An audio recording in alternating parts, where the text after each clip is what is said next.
We go down to Christiansburg, where in just 2 days, the trial of a former Virginia Tech football player charged with murder is set to begin.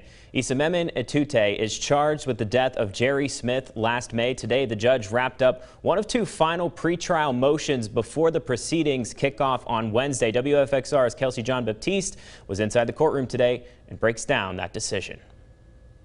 Last week, the defense introduced 2 new motions on the table, asking the judge to allow some witnesses to remain anonymous and excluding the consideration of a law called the gay panic defense, which was passed in the General Assembly in 2021. But today in court, and without any hesitation, the judge denied the idea of anonymous witnesses.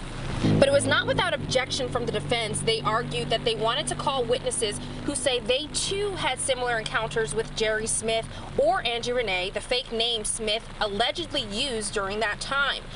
The defense saying those witnesses wouldn't testify publicly because of sensitive and highly personal matters. They are essentially alleged victims of Smith, and they believe it would be prejudicial not to acknowledge other alleged victims.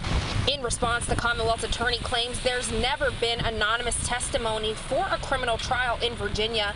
They added that anonymous witnesses would not allow a fair and impartial trial, especially since Smith is not here to defend himself.